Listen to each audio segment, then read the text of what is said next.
Welcome to part 2 of this video series on AI and cybersecurity. In part 1, we explored the basics of AI by comparing it with human intelligence, understanding models, data sets, and their functionality. Now, in this part, we focus on the cybersecurity risks of AI APIs. These APIs, they act as gateways to AI models, but when misconfigured or left unprotected, they become easy targets for attackers. So in this video, we will uncover real-world risks, explain how attackers exploit exposed APIs, and discuss practical security measures to prevent these threats. So by the end of this video, you will understand which AI models are available for open source and free to use, how APIs work and why are they critical in AI models, how Ollama AI API is installed and used for interacting with AI models, security risks in the default configuration of Olama API, security risks of exposed AI APIs and their mitigation strategies. On the screen now, on the slide, I'm showing you some AI models that are used for different tasks. Important thing to notice here is that developers will interact with these models using APIs. APIs will allow developers to integrate the AI capabilities of these models into their applications. So in the next section, we will explore how APIs work and why they need to be secured. APIs, they work like an electric cord. You plug them into AI models to use their services. They provide a way for different systems to connect and interact. A great example of this would be how Ola, Zomato, they use Google Maps. API acts like a bridge. It allows one application to use another application, some of its functionality. But now what happens if an API is left unprotected? Imagine the analogy of a power socket. If you have a power socket that is unsecured outside your house, then anyone could plug in and use your electricity, right? Leading to a huge power bill for you. Similarly, an exposed API allows anyone to interact with your model, with your AI model, and they can modify the data, they can misuse your resources. So in the next section, we will look at a real-world example, how the Ollama API, when it is exposed, it can put the AI models at risk. So Ollama is an open source framework and an API also that allows users to run and interact with AI models seamlessly. It provides a simple way for developers to integrate AI capabilities into their applications, without building these models from the scratch. And one of the key features for that Ollama has is that it has this Ollama storefront. It has this store, just like we have app store in our mobile, from where we can download different applications. In the same way, Ollama will provide you with a storefront AI store from where you can download these open source models. Like each of these models is specialized in different fields, and for example, Microsoft Phi, you can use it as a coding assistant if you're a developer, and it is available for use completely for free. And using Ollama, then you can download these models, pull these models, and interact with them. However, it is also important to note that in this storefront, you will not find ChatGPT and Gemini, because ChatGPT and Gemini, they are not open source. They are owned by companies like OpenAI and Google, and they will require their own proprietary APIs developed and managed by their respective providers like OpenAI and Google. So Ollama just focuses exclusively on open source models that are freely available for use. Developers can browse these models, select the one that fit their needs, and pull them into their local or cloud environments with just a few commands. And so from the Ollama official website, you can download the Ollama API and framework, and then you can double click on it and you can start the installation.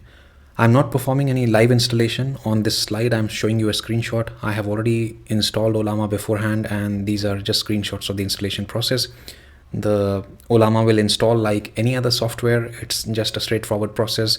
Once installed, it will set up its environment and is ready to pull and run the AI models.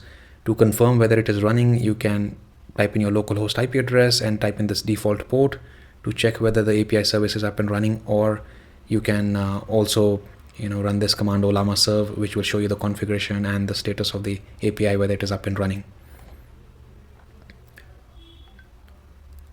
Now that Ollama is installed, let's look at how AI models can be executed within the framework, how we can interact with the AI models. First, we will have to pull the AI model. We will have to use this Ollama pull command. So it will call the storefront of the Ollama, and from there you can download the model. I downloaded Microsoft Phi, which is an open source model which was smaller in size. Once it is downloaded, then I ran this command Ollama run Phi to run the AI model to get the model up and running. Once it was up and running, then I started interacting with the model. To demonstrate the interaction, as you can see here, I asked the model a question: do you know Simon's Cybersecurity YouTube channel? It responded with yes, and it also gave me the link. The key observation I want you to notice here is that Ollama does not have authentication by default. So there was no authentication involved in this interaction. By default, Ollama does not require any authentication to access your AI model. This means anyone who can reach this API can send queries and receive responses without restrictions. And this is a big security risk, right? Because if my machine is available on the network, and if I'm publishing this service on this port 1143, then yeah, my model is available for interaction using this Olama API without any authentication in place.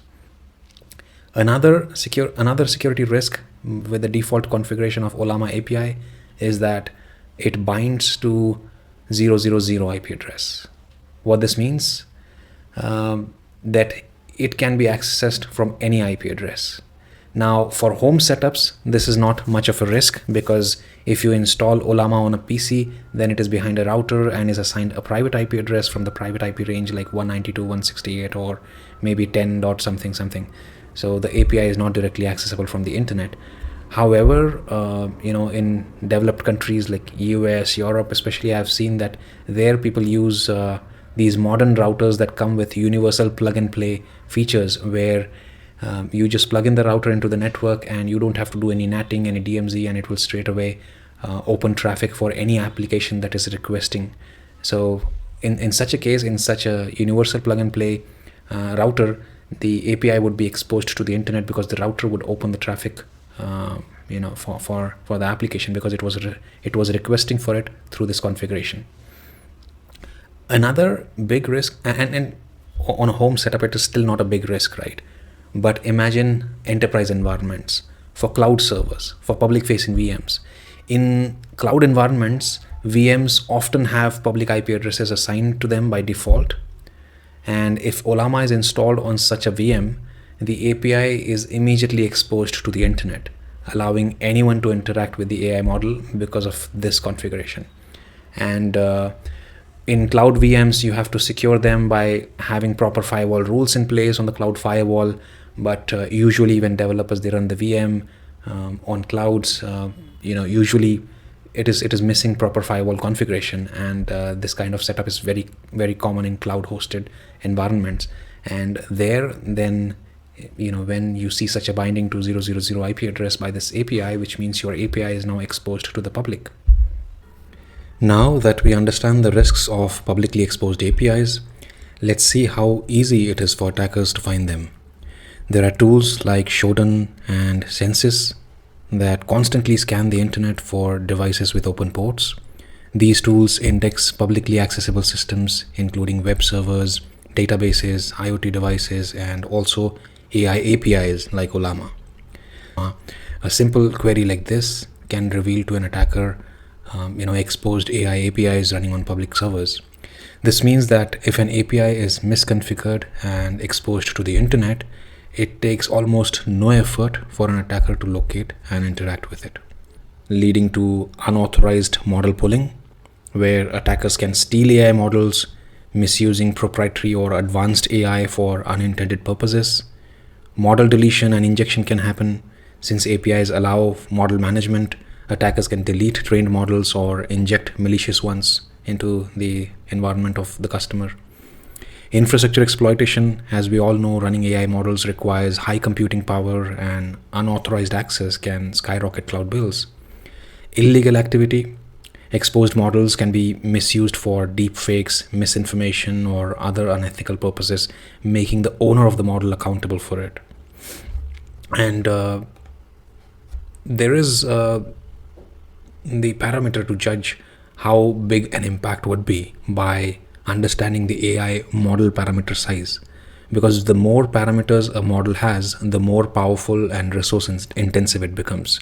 As we can see in the chart, modern AI models, they range from millions to trillions of parameters, right? So larger AI models can handle complex tasks, but they also demand high computing power and storage. So if attackers can gain access to a large, well-trained model, they can exploit its advanced capabilities for malicious purposes, trigger costly computations leading to unexpected financial losses for the server owner, or they can wipe out months of training efforts by deleting or corrupting the model. Now that we have seen the risks of exposed AI APIs, let's talk about two critical security measures to protect them. First is authentication. To prevent unauthorized access, we need to implement authentication mechanisms such as API keys, OAuth, or using an authentication proxy like Nginx. This will ensure that only authorized users can access and interact with the AI model. Second is restricting the public access of API. The biggest risk, as we saw, was when the API is bound to 000, making it accessible from anywhere on the internet. To fix this, in the configuration, we should restrict API binding to 127.0.0.1 so it's accessible only locally. Now, these two measures alone significantly reduce the risk, but they are not enough. There are many other security best practices to further protect AI APIs, but I will leave that for you to research. Let me know in the comments what other security measures you think should be implemented. So thank you for staying with me on this video. I hope it was helpful for you, and I will see you in the next one.